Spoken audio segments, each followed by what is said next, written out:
Arraignment hearing just wrapped for the parents accused of killing their 7-month-old son, Emmanuel Haro. Jake and Rebecca Haro inside a Riverside, California courtroom sitting on opposite sides just moments ago. They were arrested last month and both face murder charges, both pleading not guilty. On September 4th, 2025, Rebecca and Jake Haro appeared separately in a Riverside County courtroom. Both pleaded not guilty to the murder of their 1-year-old son, Emmanuel. And yet, the most haunting detail remains. Emmanuel's body has never been found. So how do prosecutors plan to prove murder without a body? And what really happened that afternoon in a Yucaipa parking lot?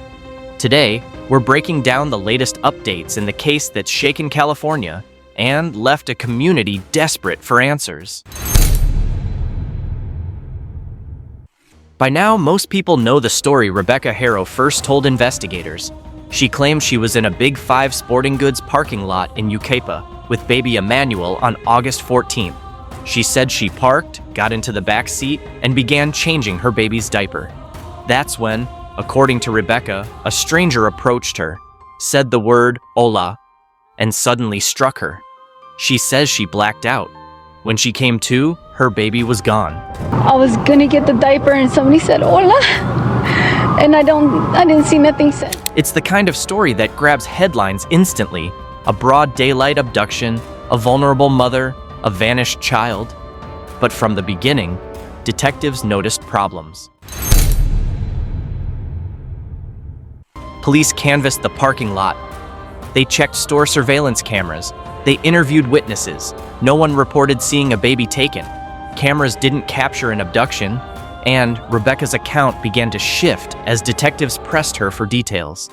Investigators also noticed something else. Rebecca stopped cooperating. At first, she gave interviews and spoke emotionally about her missing son. But when the contradictions piled up, her cooperation ended. The narrative of a stranger danger abduction simply wasn't adding up. Behind the scenes, law enforcement began focusing not on a kidnapper, but on the Haros themselves. As investigators dug deeper, they found troubling history. Court records revealed that Jake Haro had a prior conviction for child cruelty. At the time Emmanuel disappeared, Jake was still on probation. Child Protective Services had also been involved with the family in the past, raising serious questions about whether Emmanuel was ever truly safe at home. This wasn't just a random family caught in tragedy. This was a family already flagged by the system. And now, with a baby missing, all eyes were on Rebecca and Jake. On August 22nd, police made their move. Rebecca and Jake Haro were arrested at their Cabazon home, more than 20 miles from where Rebecca claimed Emmanuel vanished. Both were charged with murder in connection with their son's disappearance. At that moment, the story shifted from a missing child case to a criminal investigation with devastating implications. But even with arrests made, one heartbreaking fact remained. Emmanuel's body has never been found. Fast forward to September 4th. The Haros appeared for arraignment. They didn't sit together. Court officials placed them on opposite sides of the room. But separately, each parent entered the same plea, not guilty. Observers inside the courtroom described Rebecca as mostly quiet, her expression flat. Jake appeared tense but calm. For prosecutors, the challenge is now monumental, convincing a jury that Emmanuel was murdered without ever producing a body. This type of case isn't unheard of, but it's rare. Known as a no-body prosecution, it relies heavily on circumstantial evidence.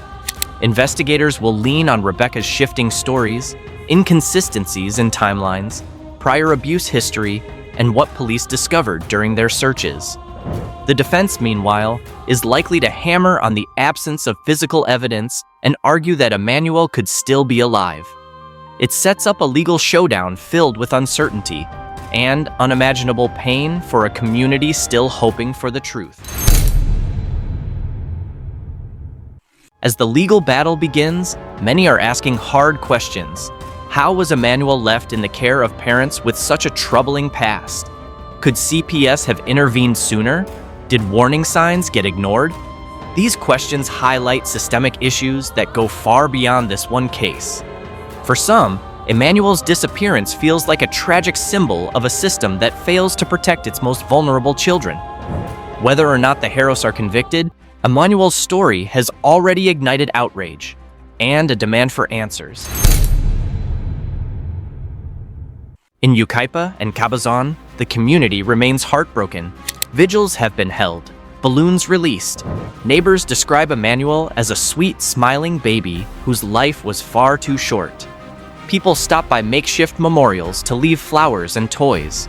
Each gesture is a reminder of the child at the center of this storm, a baby whose future was stolen before it even began. God, who would do that to your own child? That's something that God blessed you with, you know? He blessed you with a child for a reason. You know, why would you do that to your own child? And as the court case moves forward, the public waits. They wait for justice. They wait for closure. They wait for the day when Emmanuel's fate is no longer a question mark.